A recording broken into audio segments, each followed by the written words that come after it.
Hey everybody, welcome back to the channel. I'm Jim. I just watched a movie that I have actually been waiting for quite a while to release in the US. This is technically one of those 2023 releases. It's a movie called Punch, 1 hour and 21 minutes. It has only just released in the US though in 2024 in January. So I was finally able to find it. It's actually on Fossum. I don't check Fossum very often. There's Fossum has many branches. It's almost Tubi-like. There's ads in it, but Fossum, if you want to see this, it's on Fossum, which will direct you to Fossum Horror as well. And it's a fun movie. I will be very transparent. My attraction or my first thing about this movie was actress May Kelly, and she is one of these actresses that I just follow all the movies that she's been in. She was in Winnie the Pooh, Blood and Honey 1. She's been in a ton of stuff. Humpty Dumpty, just a bunch of these bad, low-budgety independent films that are all probably done by the same people. So the movie is about a young girl celebrating her last night out in her hometown. They are being stalked by a mysterious killer in a Mr. Punch mask. So yeah, this is a Mr. Punch and Judy themed mask. If you're not familiar with it, you might be young. You can Google Mr. Punch and Judy. Punch and Judy, it would have been referred to. They were like these little hand puppets, puppet show, and Punch would have this baseball bat and things, and it was just a silly thing that kids would watch. So let me go through the cast. Julia is played by Kirsten Waring. Elton Jamie Lomas. The star of the show, Frankie, is played by Alina Allison. There is a character named the Harbinger, Daniel Fathers. Mr. Punch himself is played by Mark Sears. There's a bunch of other characters. And it's funny because on the main page of the IMDb, May Kelly isn't listed, and she has a very significant role in this. It's very disheartening.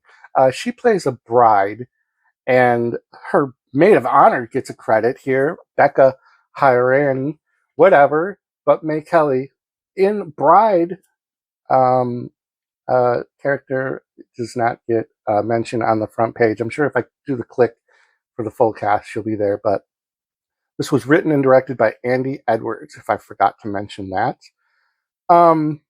So this movie is kind of like a traditional slasher, I want to say, but the weapon of choice is not a knife, so it's not technically slashing. There are a few creative kills. I think that the setting was very cool. They're in some kind of a resort-ish type town, it seemed like, because there's a nice beach. There's a boardwalk with amusement games and rides. And yeah, so we get started off with Frankie, and we get a little bit of interaction with Frankie and her mother, and it seems like there's like a little bit of a dysfunctional relationship, and Frankie is kind of, for the very first slow portion of this movie, we're building Frankie's mindset, what she's going through with kind of bad relationship with mom, getting ready to leave. She's catching up with some friends. She has one best friend. They do a lot of time with the two best friends. And at one point, they talk about childhood, and Mr. Punch comes up. And do you remember the Mr. Punch stories our parents used to tell us, and blah, blah, blah. And so, like, that's the first little ground laying of the Mr. Punch character. Then, meanwhile, they're just really having like this thing. So it's almost like we go through like their entire day, which was very boring. And but not horrible, because you find out the Mr. Punch stuff.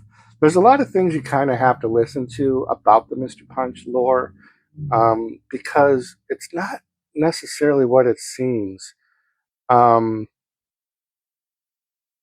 trying to look at my notes because I don't want to. Oh, we meet mom's new boyfriend as well. So there's a little bit of tension between Frankie and the new mom's boyfriend. I don't know if that makes any difference. And then it's nighttime. We get Frankie out with friends.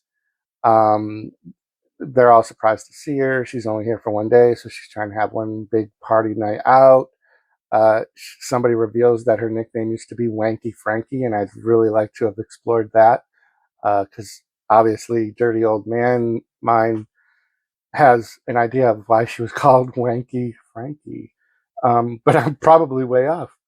And then she sees her ex-boyfriend.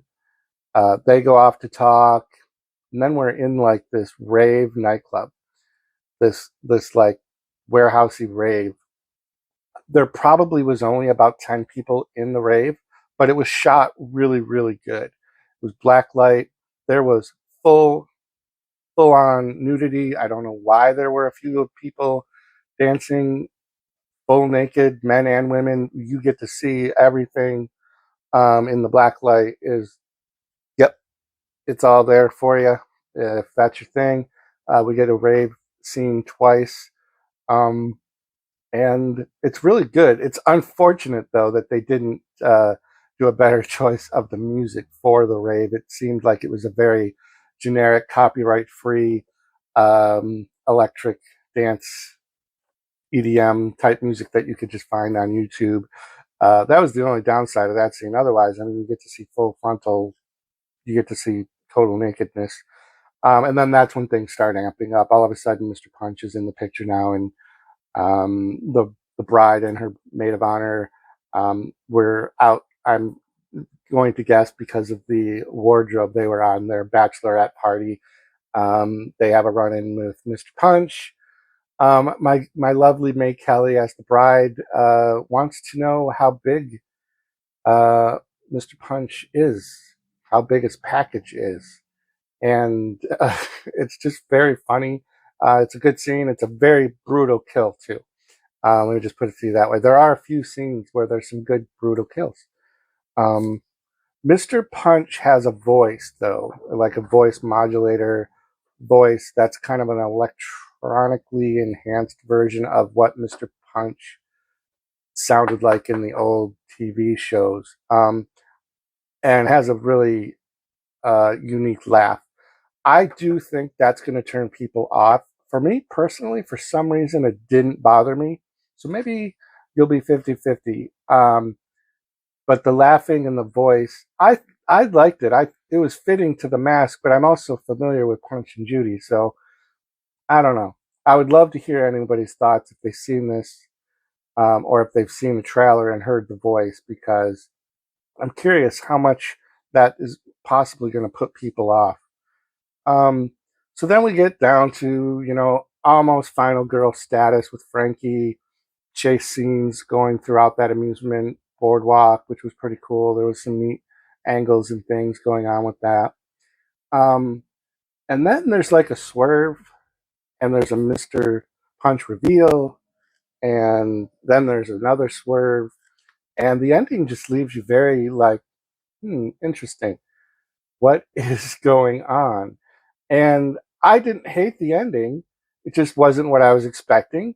I applaud them for doing the one thing that a lot of movies don't do when it gets down to that one last character. And this is obviously opened for potential sequels or whatever else. But yeah, so check this out on Fossum. It's free. It's a very similar service to Tubi. You can just search out Fossum if you use Roku or whatever. I'm sure Apple TV has it as well. But yeah, Punch is the name of the movie, and let me know in the comments down below if you've seen it, if you're going to see it, if you even remember Punch and Judy. Are you old enough to remember Punch and Judy? Row 18, plot 20.